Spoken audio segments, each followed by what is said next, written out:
listening to the Big Chill Podcast. This is episode 810, Premier League Week 1 recap.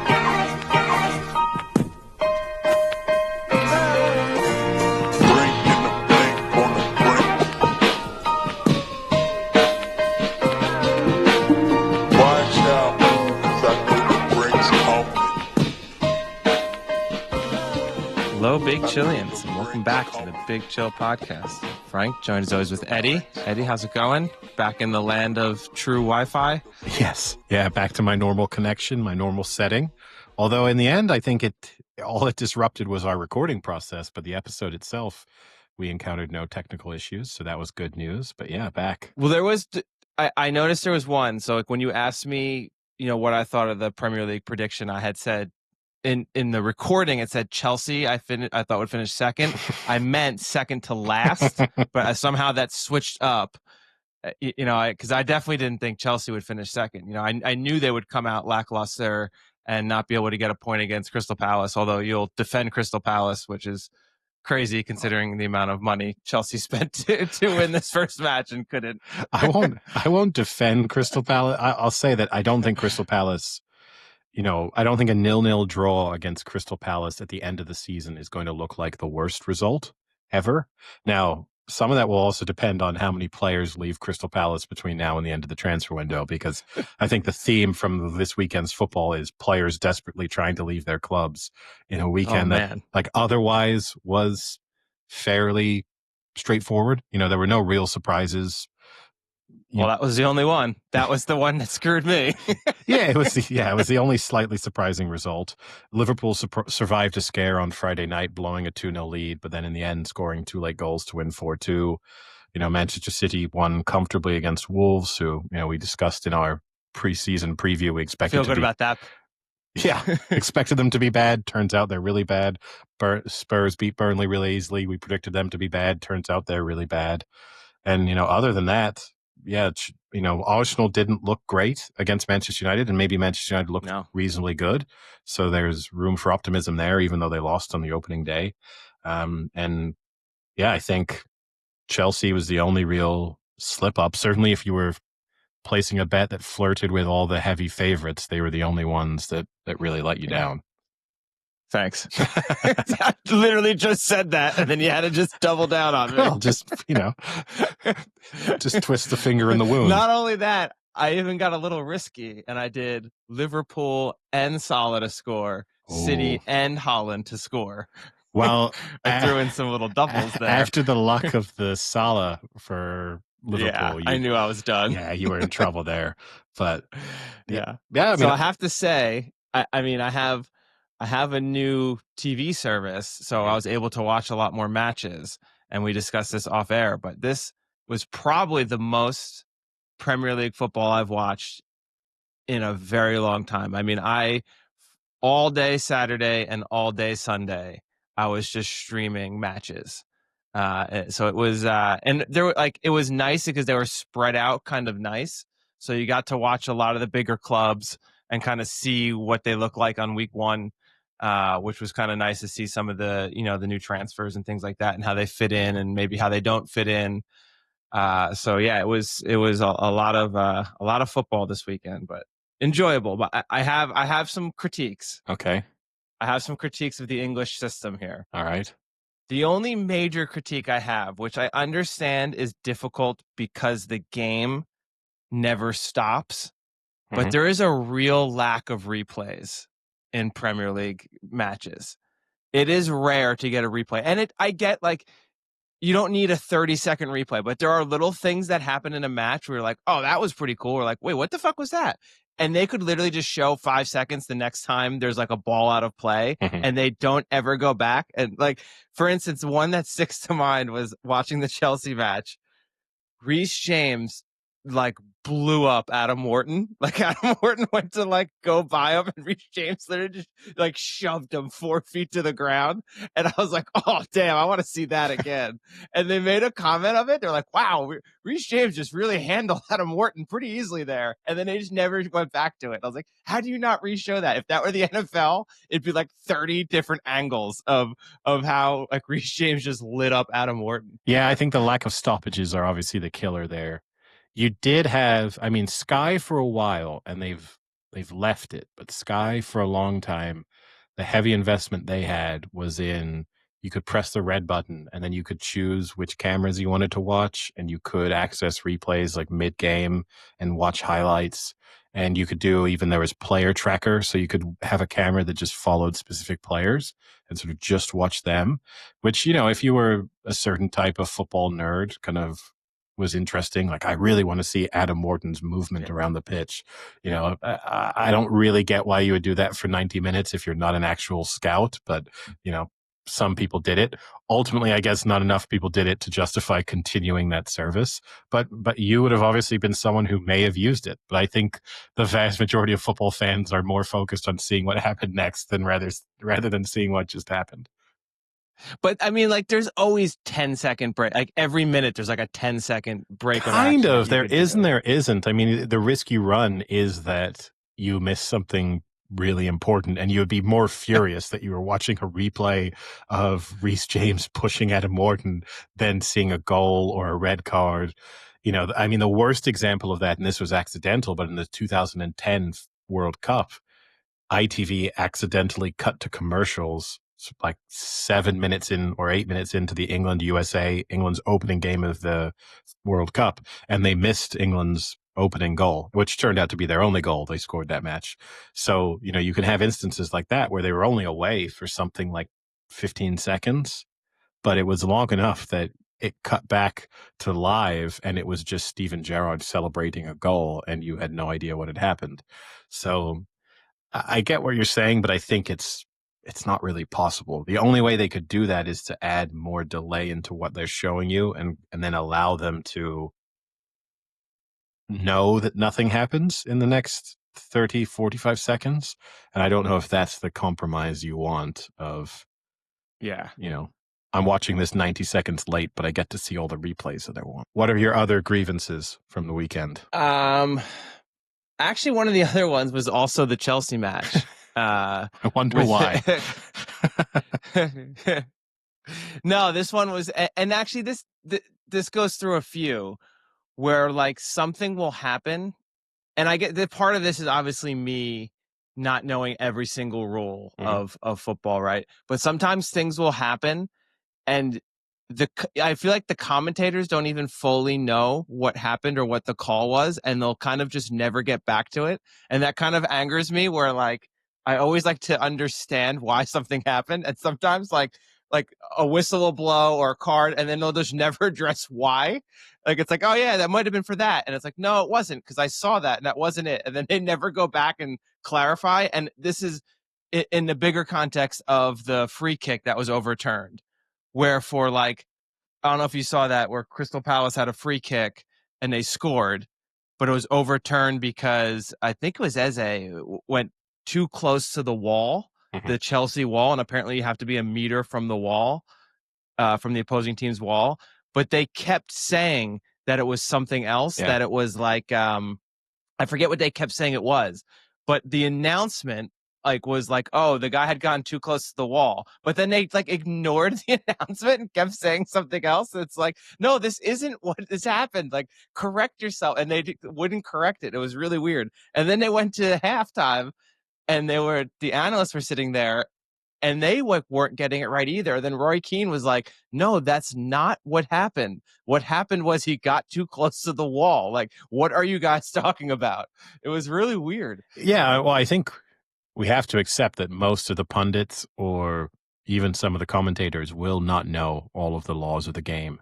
The subtle ones, I mean, the major ones, yes, but like little changes that are made to the Premier League from one season to the next. I mean, I don't know how long we're going to have to suffer through, this is a little bit like how we still have to get told NFL overtime rules every time, like it has to be. But at least they're telling you, Eddie. Yes, but to a point, I'd as if rather that than them not telling they me present the it as if it's a new rule, and we've been dealing with this now for 15 years or whatever it's been, and yet every time a game goes to overtime, we need to be, treated like a toddler being shown water for the first time. But I think I think the example that we're going to have to deal with that this season is the 8-second rule for goalkeepers holding onto the ball, and a corner being awarded if the goalkeeper holds onto the ball for too long, which happened in the Spurs Burnley game. I don't think it happened in any other instance this weekend. Yeah. Arsenal tried to force it to happen by obstructing the goalkeeper so that they couldn't release the ball quickly, and the referee quite rightfully told them, you can't be the reason why the goalkeeper is holding onto the ball for more than 8 seconds.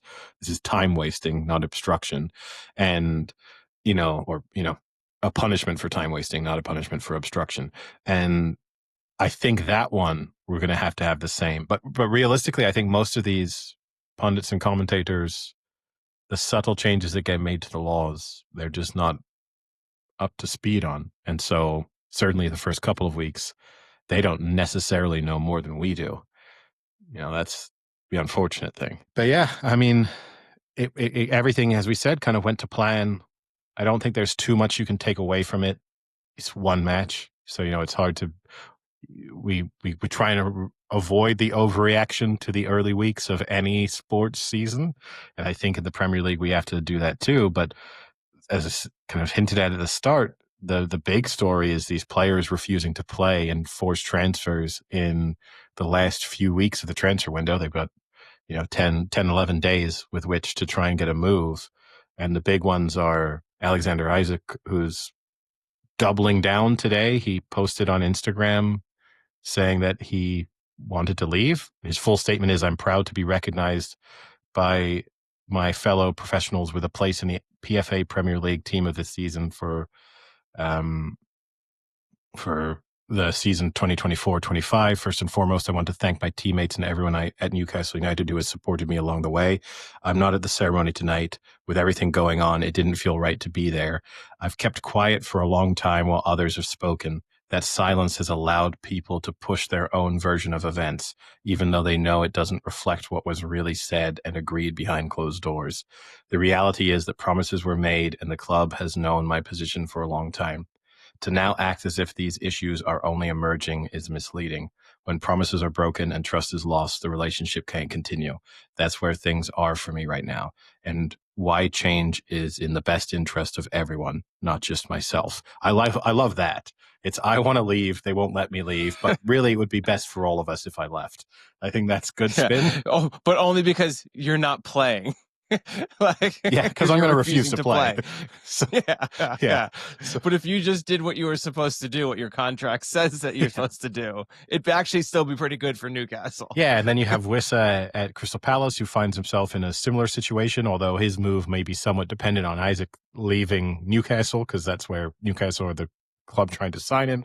And then you also had Gahey this weekend, who there was a little bit of coverage in that Chelsea Crystal Palace match when he kind of walked straight off the pitch at the end and refused to acknowledge the fans, and which I'm not always in the Roy Keane camp. I do find the going to applaud your fans after every league match to be so tiresome. Like this fake, "Oh, we're so appreciative for the support that you've shown us over the course of this 90 minutes. Like, give it a rest. When you win a trophy and you're celebrating with your fans, I understand it. But to just, hey, this 0-0 draw, thank you so much for showing up. I wouldn't have done I know I'm getting paid £150,000 a week, but you are the real difference makers out here. Otherwise, it's just the 12th man that we needed to kind of push on through and secure that draw.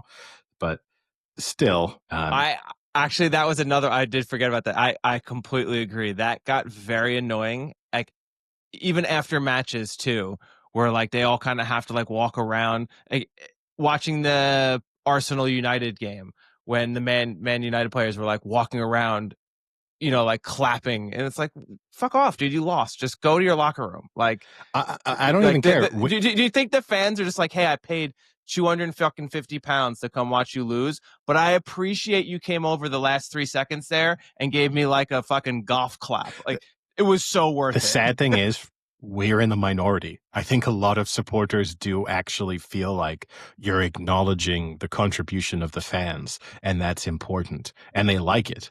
So I do think from a in-stadium perspective, we're probably in the minority, but it's so meaningless. It's just people going through the motions and doing the thing that they're told to do, which is go over and thank the fans, no matter what happened during the match, win, lose. And I'm just saying this, I don't like it if you do it when you lose. I don't like it if you do it when you win. I don't care. Like, at the end of a match, I want to get out of there. Unless you're a kid who wants to. It looks robotic. Yeah. It looks so robotic. I mean, they don't care. It's not, even take thank God you sang You'll Never Walk Alone 19 times in the final, 15 minutes to push us to that 4-2 victory at Anfield.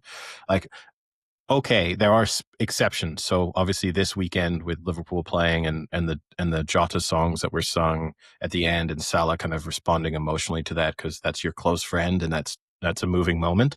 I think that's different. But in a sense, by normalizing doing it after every game, when you then have those rare moments where it is actually meaningful, the meaning is reduced because it is just, this is what we do. We walk over to the fans and do a lap of honor every match. Like, it doesn't happen in imagine in a baseball game if they finished and then they just all did a lap of the diamond. Oh God, like a 9-hour game, 162 times a year. Just let's go. Let's get everybody out here. Oh, okay, even you, replacement pitcher, relief pitcher who never came out. You got to come out here and applaud the fans because that bullpen session would not have gone so well if it were not for the jeers that were thrown at you from people sitting immediately around it. Yeah, but yeah, other than that, I guess no. The Arsenal Manchester United match threw up the one big refereeing controversy of the weekend in terms of the penalty that was not awarded to Manchester United, which, I mean, I have to admit, I think was a penalty. Like, it's hard to watch it and not come away with the idea. Even the people who are criticizing, like, well, he knew what he was doing. His intent was to be fouled, and he was already somewhat going to ground even before contact was made. It doesn't change the fact that he gets his foot there first. The defender doesn't touch the ball. The defender makes relatively significant physical contact with his foot.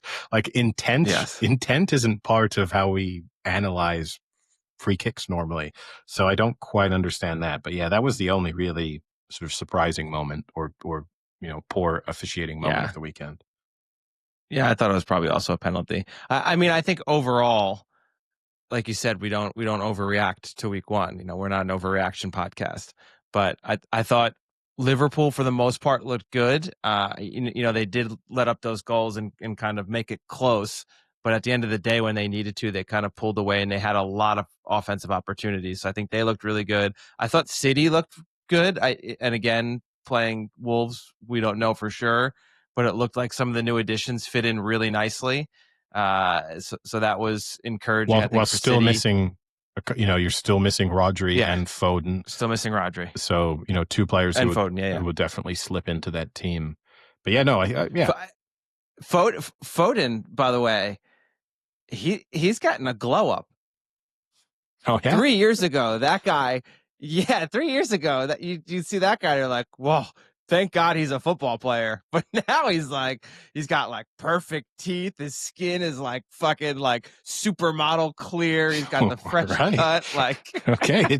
Turns out Frank just wanted a camera on Foden the entire match. That's the replays you wanted to see. Could I have done that?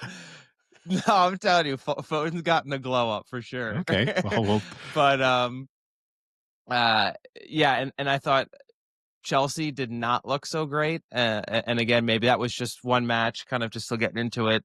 And I actually thought in the Arsenal Manchester United match, I thought Manchester United looked better. I thought they deserved a point there, and I think that they were kind of screwed not being able to at least draw that match. Yeah, no, I think a draw would have been a fair result. If not, if one of them was going to win it, I think United were the better team over the course of the 90 minutes. So, you came away from that. And this is tough because I spend so much time being negative about Arsenal. Bashing Arsenal. And so to kick off the season when they've won in a match that, that's kind of in the same way saying that I don't think a draw against Crystal Palace is going to be a bad result come the end of the season for Chelsea. I expect Manchester United to be quite good. So a 1-0 victory against Manchester United is a good result. But realistically, it didn't feel like I came away thinking, oh, they've solved the problems that they had that saw them come apart in the Premier League over the last couple of seasons and in the Champions League. And again, huge overreaction. But Gyökeres did not look great. But it's one match, and you don't want to overreact to that performance. But you did not walk away from that thinking they had solved their sort of problems up front with that signing. Yeah, no. But I think on the other side, I think Cunha looked really good. Yeah. He had a ton of opportunities, and he definitely opened it up a lot, and that was encouraging. I think if you're a United fan, yeah, no, I think United. I mean Spurs, who we also think will have and Spurs, get back, yeah. but Burnley are, it's a little bit similar to the City situation of how much can you read into that. We'll learn more about both of those teams as they play each other this Saturday, so that will be the bigger test. But they both passed that first hurdle, but you just don't know what that really means. But speaking about that controversial refereeing decision, I did also watch the German Super Cup at the weekend, which Bayern Munich won 2-1 against Stuttgart. What was interesting there was that there was no VAR other than like the goal line technology, and it was a more pleasant viewing experience. So I think the issue we have with this kind of VAR is that it somewhat ruins the experience you get watching matches because of the disruption and the delays. And then you have situations like the Manchester United penalty where I don't think it makes the decisions more accurate. And so it's just, you're still getting the same level of inconsistency, pretty much the same number of incorrect decisions, but you're ruining the viewing experience. And so I'd rather just accept the fact that mistakes will be made from a refereeing perspective, but have matches flow more smoothly, and accept that there's human error in the moment of watching things really, really quickly. Whereas human error in watching you watch 19 replays in ultra slow motion and then still come out on the wrong side of it, that's quite a frustrating experience. You're out of your mind. Yeah, I know you love replays. You're absolutely crazy. You're out of your mind. There's one thing if there's human error, but there's another aspect of it, like when it's just such an egregious mistake or miscall. Like you can't get rid of it. It has definitely helped makes things more. And I agree with you. It's slow. Like that is an annoyance, and I think there's still ways that you can make this quicker. But I don't. This is obviously, we talk about this all the time. Like, I don't know why it's slow. And like, I'll go back to the Chelsea Crystal Palace match where they reversed the free kick goal. Why did it take over 5 minutes for them to say, no, he got closer than a meter to that wall? That is literally one replay. Stop, measure. Oh, he's half a foot. Oh, wait, never mind. He's actually pushing the fucking wall. He's definitely closer than a meter. No goal. 10 seconds. Like, it doesn't have to be a 5-minute drawn out process. And I don't get why. I get if it's something that you have to look and you have to get 18 different angles and really look at it and this and that. But something like that should have been 15 seconds, done. You barely even missed the play because they're still out fucking celebrating in the corner with the fans getting their fake claps in. Like, you never would have missed a beat. So those are the times where I don't get why it does take so long. Yeah. I mean, I'll give you another great example, and maybe we're going to mention this, but we can kind of talk about it now. I watched a few NFL games, and they now have the what the hell do they call it? Whatever, the interactive first down measurement now, where instead of bringing out the chains, they can do it electronically, which is all in all pretty stupid. But instead of it just being an instantaneous thing, in one of the Giants games, it took over a minute for them to say, like, oh, wait, we're going to do the interactive digital first down line. And it took them a minute to just show a computer screen with a football and how close they were to the first down. Like, How did they have to reboot the computer? Did they have to like restart it? Are they running Windows 96 and it like froze? Like, I Hey, don't get Windows it. How does 95. that take a At least minute? get your references right there, Frank. Well, in football, I think one of the challenges might be is that the average age of NFL referees is 62. So why are we expecting them to suddenly get up to speed on new technology super fast? But yeah, look, I'll take the championship season, which obviously the championship does not have VAR. It only has goal line technology. Blackburn, I think, have had two really bad refereeing decisions go against them over the course of the first 2 weeks. Which I already had to hear you complain about. I just accept them though, because that's just I would be But you don't accept them because you complained about them in the chat. Look, you're allowed so you to complain and accept something, but I would be way more furious if those had been reviewed extensively and then still it ended up with the wrong decision. Like, I just can accept that the quality of refereeing in the championship is not great, and that refereeing is a tough job, and that things move really quickly, and that you will make mistakes. But if you start then adding in a sort of video replay component, and then you are still making some mistakes, then I'm just left confused. So, yeah, I would rather get rid of it at this point. Well, you mentioned championship. I guess maybe we could say, welcome to the championship to Wrexham. I know that's something that you definitely want to make happen, and maybe that will age poorly, but not a good start in the first two matches with 0 points. You were also going to say that to Birmingham, but unfortunately they are sitting at 4 points and are actually in a playoff spot right now. So maybe not welcome to the championship for them, but definitely Wrexham are having a little bit of a rough go of things, especially considering that they were up in the 90th minute of their first match looking to get 3 points and ended up getting nothing. Yeah, they did a Blackburn. So it's, this is a big step up in quality. They spent, I think the other issue here is kind of is judging this. They've spent a lot of money, Wrexham, to not be, I'm critical of them in terms of what expectations should be, because I don't think you can just sort of same time they have spent a lot of money. They are going to struggle. That's a very, very expensive championship to, not being capable of beating some fairly mediocre opposition at times. I mean, they haven't had the easiest start to the season, but realistically, for how much they've spent, their expectations, this is like where I struggle with this is you have the media is setting standards and expectations too high for Wrexham. And then Wrexham are going to say all the right things, which is, we're just in the championship. It's tough. And we don't even really think we can make the Premier League.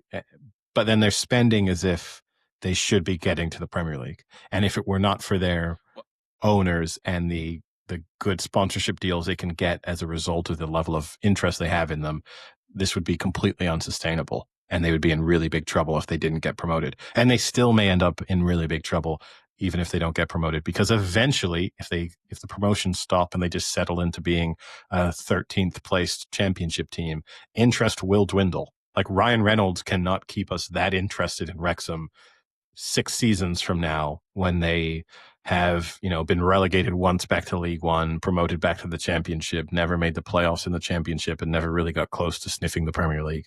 TikTok will stop sponsoring them. It won't make sense anymore. This criticism of overspending sounds like a disgruntled championship supporter. I think I'm consistent on the idea that money in sport is mostly a bad thing. And so just because that, Rob Mack and that was an annoyance. I heard someone say that because I watched it either popped on or I was watching people are going to hate me for this, but listen, I'm new. I'm new to watching UK channels. What's the all day Saturday football show? Oh, Soccer Saturday. Yeah, Soccer Saturday. I was watching that, and they went to Wrexham, and they were like, "Oh, there's Rob Mack," and I was like, "Oh my god, so fucking stupid." I still don't understand why you had to do it. I don't totally get it. I don't understand it why this stage, if that's a decision you take really early on in your career, like an agent told you, McElhenney is going to cause you all sorts of issues. No one's going to be able to spell it. No one's going to be able to say it. Just switch to Mac. It will make your life easier. But at the point at which I think from an acting perspective, he's probably maxed out how big he's going to get. I don't think there's more to come from Rob McElhenney. He really only has Always Sunny. Like he never does really anything else. I don't think he ever is going to do really anything else. And that's still, I'm not shitting on that. He's the co-creator of an immensely popular show that's been on television for 20 years. Like that's an insane level of success by anyone's standards. And then he owns Wrexham. And for the Wrexham thing, it's like that leans into people in the United Kingdom, most of whom will have no issue with your name. It's a name type that we're very familiar with dealing with. So it's just sort of strange to like call me Rob Mac. It's really annoying. Even though he said he doesn't want anyone to talk about it, but every time someone says his name, it immediately comes back to mind. Yeah, it sounds weird. I guess the only defense I'll give Wrexham, I agree that they're spending a lot of money, but maybe you have to take it a little bit in the context of that they're rising so fast that they're not able to slowly spend more and more money to build a club, where you'd think maybe if this were another club and it took them 2 years to get into championship or something like that, that they would have spent a little more money the season before, starting to build a club that could fit into that league. And then once they get into that league, then spend more money to try and keep it in there, where now they're literally having to spend so much money because half of the players were players that were in like League Two. So they're having to completely change their roster almost every year at this point because they're just going up so quickly. No, sure. And there's actually kind of no way around that, because ultimately the gap between League One and the Championship, and then the gap between the Championship and the Premier League are large. And so whenever you get a promotion from one of those to the other, you almost, unless you're a relegated side who's bouncing right back, there is a need to really strengthen. There's a couple of like Birmingham spent heavily in League One last season, and so haven't had to spend quite as heavily upon promotion because they sort of prime themselves and we're building a championship squad in League One. But for the most part, you are left in a situation where you need to replace a large part of your squad if you do want to survive, and especially to kind of go on to do well. So I do agree with you. I still think some of the sums of money that they're spending are very, very large. And if I'm being perfectly frank, come across as being handled by people who maybe have enough money that they aren't being as picky about how much money is being spent on certain players. Like there are fees that you see Wrexham signing players for where you go, oh, they signed him for $2.5 million. That feels like a player that should have been signed for $1 million.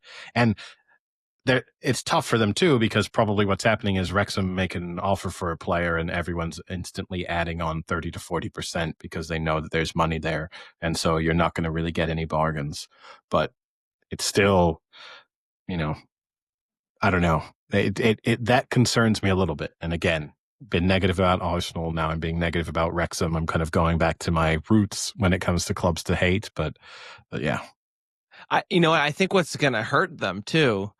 I don't know why this has suddenly become a Wrexham discussion, but I think what's going to hurt them is they've had the novelty in the past few seasons of players actually potentially wanting to sign with them because they want to get the publicity. They're going to be on TV. They're going to be talked about a lot. But now as you're getting up to Championship and maybe eventually they move up to the Premier League, that incentive is gone because they're being like all those clubs are being televised for the most part, and at that point you're being discussed more and more. So the draw of being on Wrexham to get notoriety is kind of dwindling.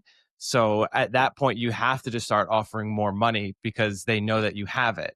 So that could also slightly become an issue with them in that, yeah, you're going to be on an FX TV show. And it's like, yeah, okay, well, my club already does their own fucking like inside the season show. Like I don't need to be on American FX. Yeah, you're right. The need for the extra publicity diminishes the higher they go, for sure. But yeah, I don't. At the same time, you have players signing for them from Empoli, and I don't think that happens if they're not Wrexham. As in the kind of Wrexham as they are now. But they're a side promoted from League One who last week spent over £8 million on a player. That's I don't know if that's good for football. Realistically, I just don't think that's a good sign for you kind of do the health check and what the status is of the financial situation in football. And it's an interesting matchup, right? Because this weekend they're playing Sheffield Wednesday, the club that is not paying anyone and at risk of going into insolvency in any day. And what a kind of juxtaposition of where football is at the moment. But yeah, I kind of hope they fail because otherwise, I think it's bad news for the future of British football moving forward and European football. But they'll probably succeed because if you throw enough money at a problem, it usually solves itself. Kind of see what you're saying, but I think it's very different than how a lot of the other clubs are getting thrown money at them. It is and it isn't, because with all of it is, we're assuming that Ryan Reynolds and Rob Mack are in it for the long term. That this is like a lifelong commitment for them, and they appreciate how much Wrexham means to the community. And like, I don't doubt they've tried really hard to have the football club be a kind of a life source for that entire area in North Wales, which is an area that often gets ignored and overlooked.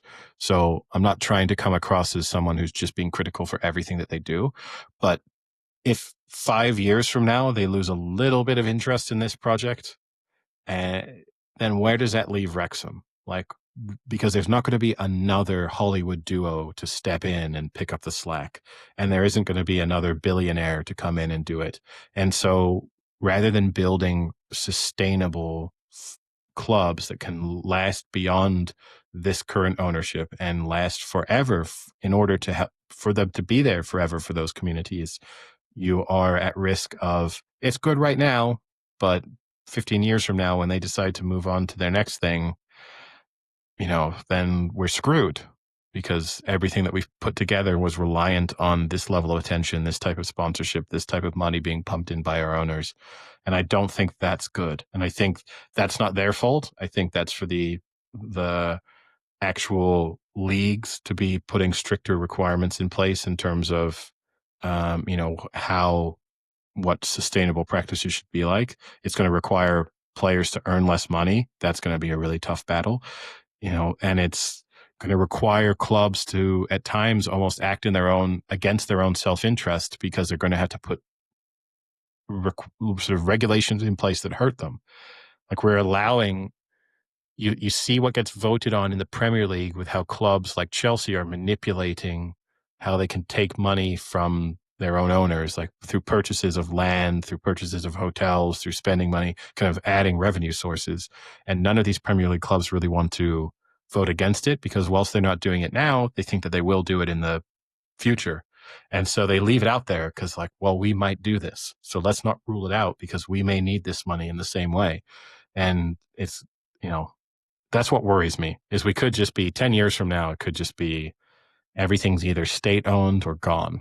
And that's going to suck. All right. It's probably enough European football talk for the time being, and we can move on to a slightly lighter topic. So why don't we turn our attentions to the NFL, with the regular season, barreling towards us, and we can get your opinion as a Giants fan on the big news that Daniel Jones will be the starting quarterback for the Indianapolis Colts in week 1. For the longest time, I stood by Daniel Jones and I said, it's not all his fault. He had no one in front of him. He had no receivers. And then along came Jackson Dart. And in 2 weeks, Jackson Dart has done more for the Giants than I saw Daniel Jones do in 5 years. So maybe I have to take back my comments a little bit. But no, I think in all seriousness, again, Daniel Jones had the worst stretch of a 53-man roster, maybe in NFL history. I mean, he literally had no one at the Giants and didn't get a chance to prove himself. And unfortunately, I think the issue is he'll now be at the Colts, and I don't think they have a much better roster there. I mean, they do have some better pieces in place, but overall, they're still a very mediocre team. So that's unfortunate. But I mean, I've watched Anthony Richardson play. I watched one of their preseason games. He doesn't look very good. Like, it's not so much Daniel Jones is getting the starting spot. I honestly think it's Anthony Richardson isn't getting the starting spot. The thing with Anthony Richardson is he doesn't look good right up until he looks amazing for one For one play, play. because he does have a cannon. And so and he's athletic. And you combine those two things every once in a while, you're like, oh my God, that guy is going to be unbelievable. And then the next 7 plays are just terrible. Yeah. But you can see why, if you put together a scouting package of him, you'd walk away thinking this is the can't miss quarterback. We need him. But you would have got good money like 6-7 months ago betting on week 1 of the 2025-26 NFL season having Daniel Jones and Joe Flacco as starting quarterbacks. Yeah, I think the Joe Flacco, though, is the same thing. You have to start Joe Flacco because Sanders and Gabriel, yeah, okay, they each had a decent preseason game, but that's preseason against third string starters. Like, obviously they're not ready yet. No, yeah, it's the smart move. And also, if you don't start him, why do you sign him? Because you don't need Joe Flacco sitting as a backup to two rookie quarterbacks. Kind of going back, we obviously discussed it with the Isak and Wissa controversies of what promises were made or gentlemen's agreements were made. You would assume that the Browns told Joe Flacco, come back and play, and you're going to get a chance, and it's your job to lose. Like, there'll be, yes, there are these rookies, but you know, you're the starting quarterback for this season, and if it all goes well, you keep that job. But you know, actually, I mean, the Giants are the one who are in a little bit trickier situation because, you know, not only did they sign Russell Wilson, they also signed Jameis Winston, and then have Jackson Dart, who looks really, really, really good in preseason. And now you're in a case where, is Jameis Winston your third string QB? Like, that will be really weird. And he'll probably be the second string, but at the end of the day, if the Giants go 1-6 to start the year, which they probably most likely will because their schedule is insane. If they decide to move on from Russell Wilson, they're probably not going to put Jameis Winston at that point. They're probably going to go Jackson Dart. So even though Winston will be the backup QB, I think he'll permanently be a backup QB, depending on whether it's Wilson or Dart, which is kind of weird. he's just out there having fun, being quirky. You know, They he love doesn't. him. Yeah, They everyone love loves him. Did you see? Because like there was rumors that he might get traded. And to the Colts, actually, was one of the people where they were like, maybe he'll go to the Colts because he can probably start over Daniel Jones. And then everyone in the locker room was like, no, we can't get rid of him. He is such a good locker room guy. We can't get rid of him. Which is fair enough. And he does seem like a genuinely nice person. He's going to have a career based off of being a really nice, polite professional that was a great locker room presence that was never really good on the field. He's going to make $200 million from that. Now, with some sexual assault allegations in the background that get overlooked at all times. But yeah, no, seems to be a really good locker room guy. But I think and both of you and I think are in agreement. That's fine. Like, I'm all in favor of good locker room guys. He just seems to be trying too hard always. Like, whenever a camera is stuck in front of him, I just don't feel like there's a lot there that's that genuine, because he's just constantly looking for another viral clip of him and, you know, another chance to do something weird, say something weird, and for it to be shared around of, oh my God, isn't Jameis Winston so much fun? And I think that's what I struggle with him. Yeah. Well, at this point, I think the last 3 years, he's just been establishing himself to get ready for the next phase of his life, which is going to be on TV and be an on-air presence, which will frustrate us probably until we die at this point. but you know, like you can see that it's his angle of, let me be loved by fans and be quirky and have all these viral moments, so that way when I officially retire, there's not going to be any one of the big broadcast companies that aren't going to want to bring me in. Which is the crazy thing, right? We're just coming out of 25 years of probably the most talented sets of quarterbacks that have ever been around at the same time. And like Peyton Manning, Tom Brady, Eli Manning. sure, Ben Roethlisberger, Andrew Luck. You know, you can kind of run through Drew Brees. You can run through a super long list of incredibly talented quarterbacks who've played throughout that moment. And yes, some of them have media roles, but most of those are slightly reduced.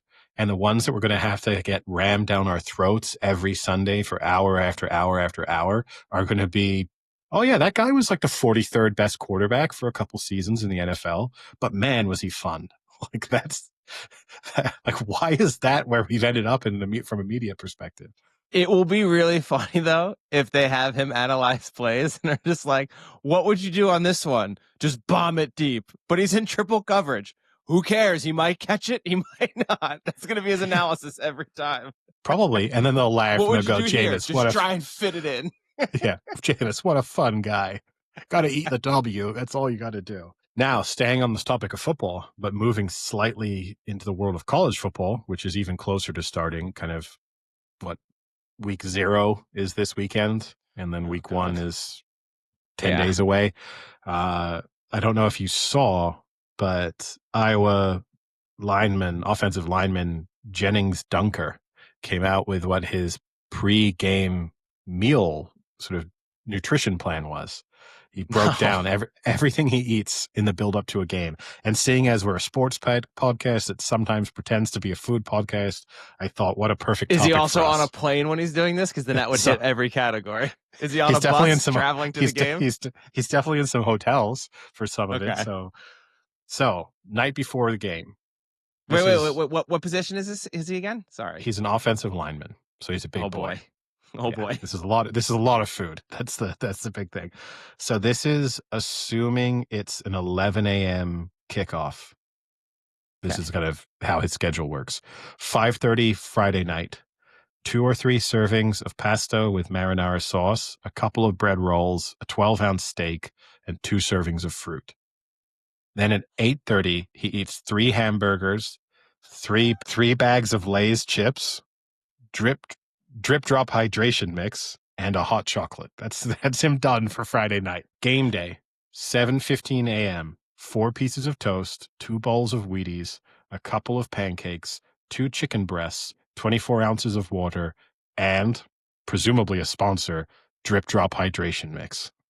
I mean, the most egregious thing is you're eating chicken breast for breakfast. Yeah. That's so gross. I could never eat chicken for breakfast. So an hour and 45 minutes later, just to really, you would love this one, 4 pieces of toast and a chicken breast. At that point, like, why aren't you just eating a chicken sandwich? Or why aren't you just having shakes? Not sure. 10:15. So an hour and 15 minutes after that, he has a Morton gel, a honey stinger energy waffle and chews, and, not to be missed, drip drop hydration mix. Then throughout the game, so that's his last meal pre-game. 45 minutes before the game. 45 minutes before the kickoff, that's what he's having. Throughout the game, he has Powerade, water, honey stinger waffles, and chews. At halftime, he has another gel, some more honey stinger waffles and chews, and that's it. And then post game, he goes to a place called Culver's, which I guess is a restaurant. Oh God, yeah. Culver's is like, it's kind of like almost like a Dairy Queen, but like a little more towards the food portion of Dairy Queen, but they still have like shakes and custard and stuff. All right, it's very popular.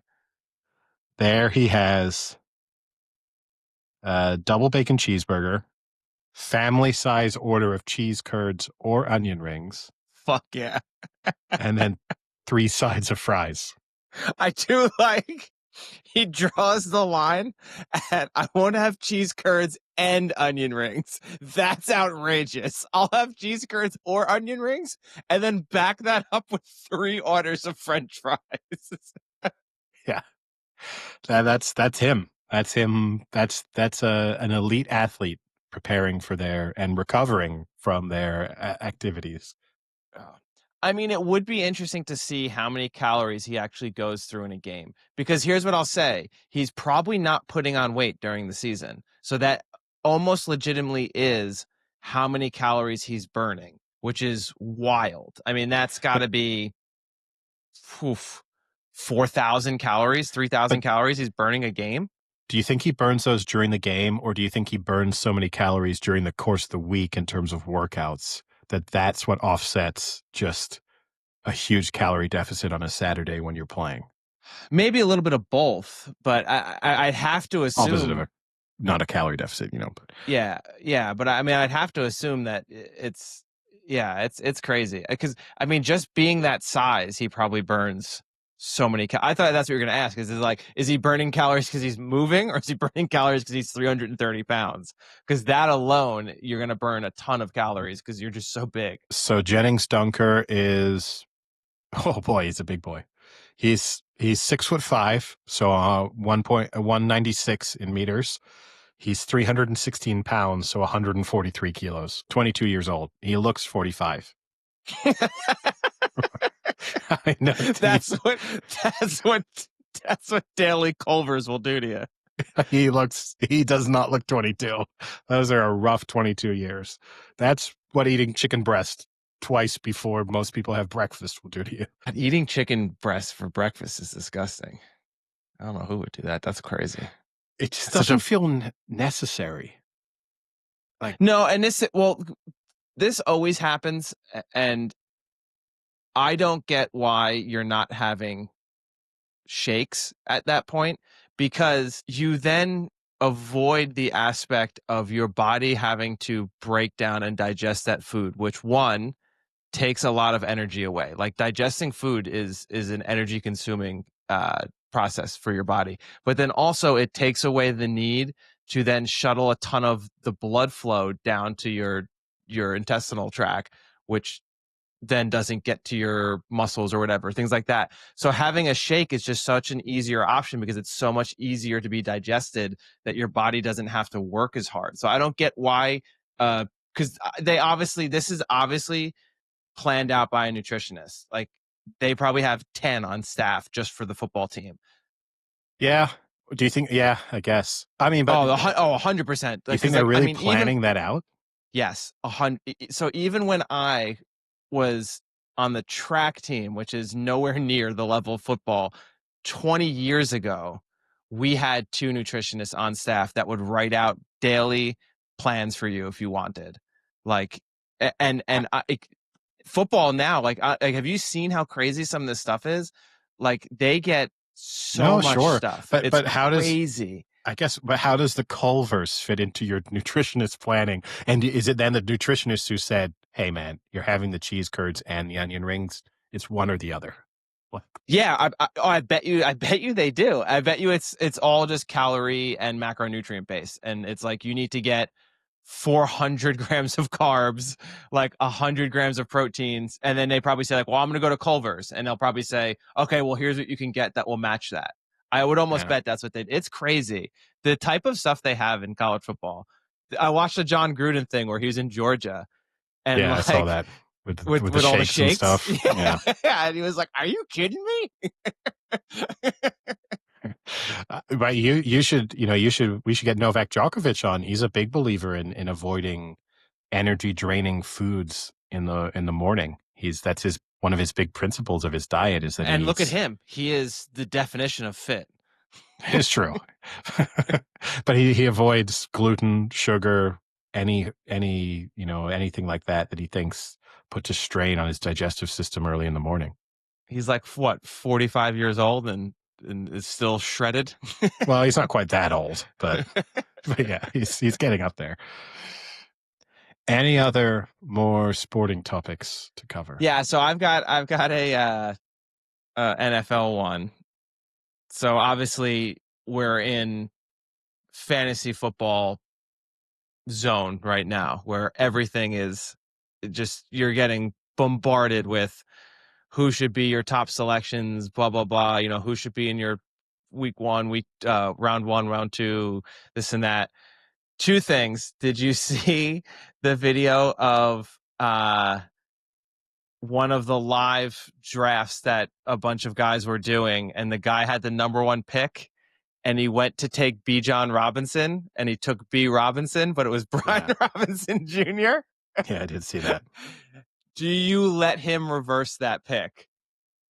In that situation, no, because that was like a very manual draft where you're selecting. They had a full draft board up, and he was going and posting it on the draft board. So they obviously. So for those who didn't see, they had like exactly what Eddie's saying. They had like a full draft board drawn out on a wall, and then they had like the selection, like a little sticky magnet of each player's name. That then you took that name and walked up to the wall and like put the name on the wall. Like, this is my pick with the first pick. And he took B. Robinson and didn't realize, because I'm assuming, I didn't see it super clear, but I'm assuming it would have said the team on it as well. So it would have said, if it was B. John Robinson, Falcons. But and he also took one's Brian a junior Robinson. And one's not a junior. Yes. So you have another clue. Yes. Another clue in there as well. And I'm also so it's a bad mistake. I think because of the way So you have to let him ride. First pick overall, that guy's screwed. Yeah, I think if that had been online and you could have claimed, it wasn't working smoothly, and I searched and the wrong player came up, then I would probably say we can restart the draft, and we all knew what you meant. But I think tough. Like, that's such a stupid mistake. That's on you. So you don't slightly feel like an asshole when, as you're watching him pick up the thing and you notice it's definitely the wrong one? You don't be a good friend and say like, hey man, that's not who you think it is. It depends. It depends on what he's like. Or who it is. Yeah. If it's like Phil from our fantasy Premier Great League. pick, Phil. Yeah. Oh, Phil. you're nailing it. I was going to take him, Phil. Yeah. Oh. Yeah. So then it depends. If it's someone where maybe they first time playing fantasy, they don't really know what they're doing so much. And, then definitely I'm offering a little bit of help and guidance. But if it's one of your friends who likes to like talk a lot of shit and is really confident in themselves, then tough. Like, you made that mistake, live with it. And sorry, Phil, maybe you shouldn't have smoked fucking 4 cigarettes before your first pick. Exactly. Be more focused. Yeah. don't know why Burn, Phil's Phil. getting so many shots. Well, my fantasy team name was going to be Fuck Phil, but I didn't think that would go over well. Oh, you still got to. I don't know if they'll let you do it. You could do like PHUK Phil. Yeah, that's what I was going to do. I was yeah? going to do the PH, like the Fuck Phil. Oh, I think you should change it. He doesn't listen to this. Go ahead and change it. I know, but sometimes I feel like I don't know yet. I don't know Phil well enough to know how sensitive he is.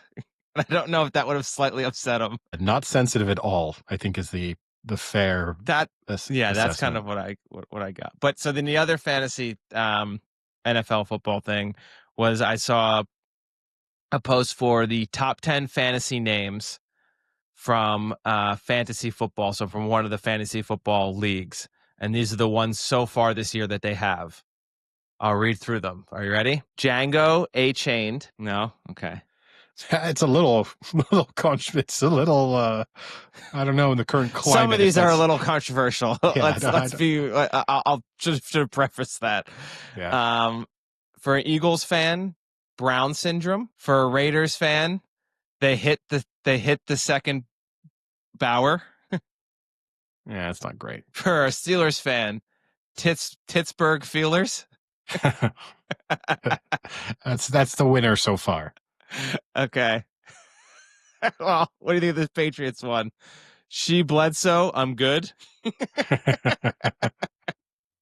I'll give that one the number one because it's a little less misogynistic than the Pittsburgh Feelers. How about this? I don't know if it is. How about Marginally. the Seahawks? Najigbas in Paris? I'm actually okay with that one. I like that one. It's pretty good. How about the Colts, the war in Gaza, Broncos, SEAL Team Knicks? That's a good one. That's not offensive and a decent pun. Yeah, that one you could have in, like, if your son or daughter plays fantasy football with you. That's a good one. What you might not want to have is this one from the Raiders, the Henry Ruggs Driving School. Yeah. Rough. Yeah, Rough. that's not a great one. Yeah, that was the only post so far I've seen That's a about the shame best too, fantasy because names. there's so many NFL players who just have, I'll say, relatively speaking, harmless DUIs. You know, that you could use them for the Yeah. driving school joke to actually pick someone who killed someone in an Yes. accident. That that's maybe not the best choice. Now, kind of transitioning, I guess, away from our professional sports topic, and sometimes we pretend to be a travel podcast. Recently, we've been pretending to be a parenting or parenting, depending on your accent, podcast. I've been over the last 10 days or week, spending a reasonable amount of time with my nephew. And that has involved playing a lot of sports with him. And he's 7, about to turn 8. So he's at an age where obviously if I play hard, I would beat him at everything very, very easily. But you don't want to crush someone's spirits and, like make them feel like it's an impossible task. But I also think I But look isn't back that the English way? a little, but I think I don't think I beat my dad at anything until I was probably 12 or 13, something in that range. And I love that. That was part of the challenge, was like waiting for that moment that you could actually win. So I kind of took the mentality of I wasn't going to let him win anything, but I was going to make it more competitive than it otherwise would be. I Yeah. got faced with a slight dilemma. So we were playing beach cricket. We were playing 1v1 beach cricket. So, you got little intricate rules. You couldn't hit the ball too far. You had to run if you hit it. And so there's like a strong chance of runouts just because of that rule. And uh, I was Tell me you like rolled an ankle. no. I was fine. No injuries. No injuries. However, I got to the stage where I needed one run off my last ball to win. And I thought, you know what? We'll go to a super over because that will be fun. Like we could say we tied and then we go to the super over. So I intentionally got out Man, what on is it? It's WWE? Really scripted it, man. yeah. And then he needed one run off the final ball of the super over in order to win. Uh-oh. So this put me in a tricky position. But I did know, I was like, he does have this little bit of a weakness. But if I bowl a ball in a specific area, I think there's a solid chance he just chips this up and I can take a catch. This is pretty reliable. So I went for the tried and tested. He chipped it up. I caught it and celebrated I'd won. So I didn't know. And then immediately afterwards, I felt kind of sad because I was like, I did sort of use but I think I still land on the idea that you shouldn't let small children win. Yeah, no, screw that. They need some humility. I'll tell you what, as someone who goes to an annual hockey tournament and watches ages from basically I think it's like U8 is the youngest team all the way up to U24 and then open. There is a lot of room for kids to be a little more humble and a little less braggadocious in their playing style. So I definitely agree with you that making sure that they realize that they're not the greatest fucking player on earth and that they're maybe okay for their age group, but in the big grand scheme of things, they're not there yet. I think that's actually a pretty good thing. And he doesn't get that at all. So playing against him, because I never expected to beat older people when I played sports, nor did I ever feel like I was better than them. Like I thought I definitely remember feeling like I'm better than you relative to ages. Like I can remember having that feeling, even competing against some kids. Like as you start to get into organized sports and I would be like 10 and another kid would be 13 and they would beat me, but I would have that thought in my mind of when I'm 13, I'd be better than you are right now. Like the only reason you're winning is because you're bigger and faster because you're older. But I never, as we were interacting, if you said to him, like, which one of us is a better cricketer? He would just say, oh, I am. There'd be zero doubts in his mind. And we had a rule, for example, you couldn't hit the ball far because it's just, you're playing 1v1 and I didn't want to be chasing a ball around a beach all day. So it was that you had to play sort of controlled shots. Now, at one moment when he needed that, the first time he needed the one run off that final ball, he just smacked it. And I said, you can't do that. That's not the rules. So you should be out, but Otherwise, I'm going to let you go again. And to which he said, like, oh, you're only jealous because you can't do that. I thought, like, all you've done is hit the ball 25 yards. If you don't think I'm capable of smacking a tennis ball 25 yards, then like, do you think I was really trying my hardest with my batting? But and then I bowled to it again, and he did it again. And I said, look, I'm going to give you one more chance. Next time is actually an out and game over. And then I got him. Oh, so actually he won, is what you're telling me. The end of the story is he actually demolished you. He was just hitting sixes and you wouldn't allow it because you can't hit a six. Yes, that's the story. I was burying the lead there. Yeah, but at least you've given him some hope. See, so now at least he thinks he can compete, but at the end of the day, he knows that he lost. Yeah. Next, and he's got 12 months to improve.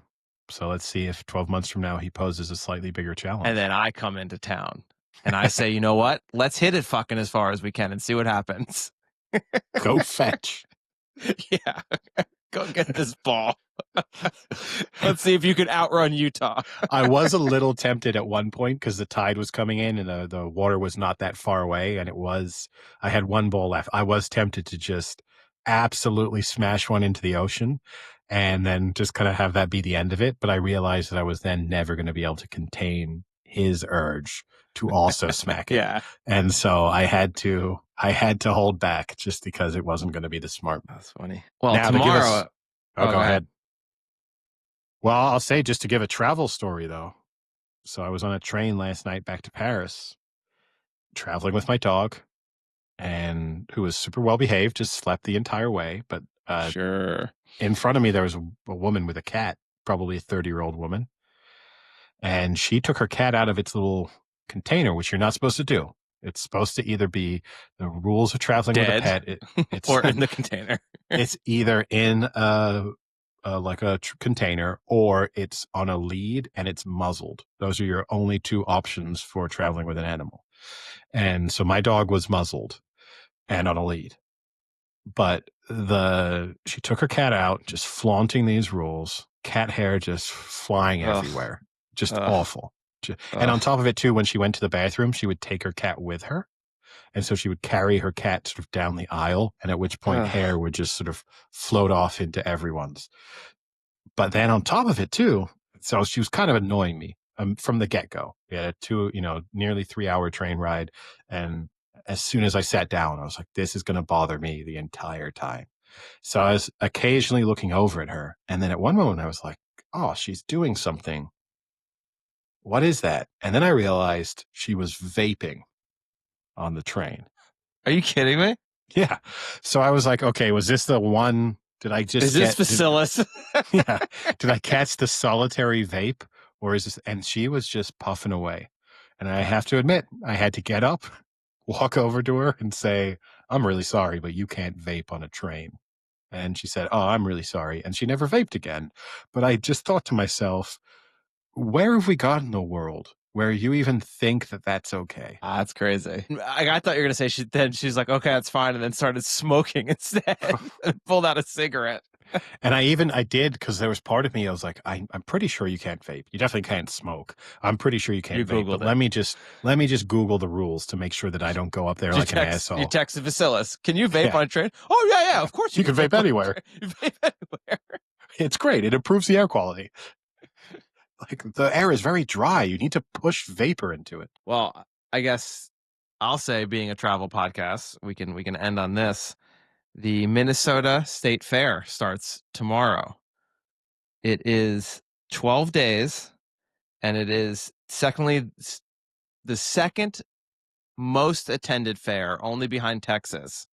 But the daily attendance is way higher than Texas, because Texas does it for a month. And the all-time record in 2019 was 2.13 million people attended in 12 days. So it is very highly attended. I definitely will be going, and I'll have potentially some good food items. So every year they do new food items. The one this year that's getting a lot of attention is a bacon cheeseburger, but instead of buns, it's 2 deep fried Uncrustables. No. For those unfamiliar with Uncrustables, it's a pre-made peanut butter and jelly sandwich that has the crust. It's sort of like a disc-shaped peanut butter and jelly sandwich that has no crust on it. So that's gross. That's really gross. Now, do you think that Iowa lineman is popping those in before his game? Probably. Why not? That's got some calories. That would save you one chicken breast. Yeah, for sure. Yeah, I don't know if I'll get that. I'm sure also it'll probably be really expensive, but I'll probably have to avoid that. It just doesn't sound like a remotely appetizing. I've never wanted to bite into a cheeseburger and then get peanut butter and jelly oozing out of the bun. And then throw in the deep fried element of the bun either, which I don't want. Like, it just feels like you're ruining a good core component. The only saving grace that could have is that it was otherwise a really good cheeseburger. You know what I mean? Yeah. Like, that would be the takeaway of like, oh, you know what? I didn't really love the combination, but it's a really good cheeseburger. And just have a normal cheeseburger. I will say I've had a bacon cheeseburger before with peanut butter and a bacon jam on it. And it was actually pretty good, but never like into Uncrustables as the buns. It's just like a jam, a confit that's going on. Yeah, sure. That's fine. Yeah. But I don't need it. One of the things I missed last year, I did really want, and I couldn't find it. So this year I'm on the hunt for it, was they have like a funnel cake battered cheesecake. So it's like cheesecake, put funnel cake batter, and then deep fry it. That sounded really good. I did not get that last year. I'm going to try and find that this year. So that will probably be one thing. It's just, there's so much. The fair is just so massive. It takes probably 2 hours just to walk through it to see all the options. And then by that point, you've kind of already almost given up. So you've already started eating because you're like, oh, I'm just hungry. I'll just have this one and then we'll see what else there is. And then by the time you find the thing that you like, you're just like, fuck, I just ate 7,000 calories. I think I'm done. That's the tough thing with any larger like market or fair or anything, is that you kind of just have to roll the dice at a certain point and decide, I've seen this, it looks good. And then 3 stalls later, it could be something that looks way better. But yeah, I will not do any of the rides, but I think this year I might participate in some of the games. Why no rides? I don't feel like spending money. Like, to me, it's not worth the money to go on rides. I'm just not a big ride fan. It doesn't excite me. I'm not a big roller coaster fan or anything. Bumper cars I enjoy. I love a little casual whiplash as part of my fairground experience. I'll take a look and see if they have bumper cars. Especially when you could just obliterate a child in a bumper car. That is just blindside hits to a kid in a bumper car. Does take a little bit of stress out of life. Because their body flails a lot better too. It's great. Like me, if you hit me really hard, I just kind of lurch forward slightly, but a kid, you can properly slap them across the whole thing. Have you ever done it with, like, when it's in the water? Because that was big in New Jersey, like on the shore, you could do that. So it was like water bumper cars or like water bumper boats. That was kind of fun. Never done it. All right. Anything else to discuss? I think that's it. I guess we'll call it a day. Sounds good. Talk to you later. See ya. Cheerio.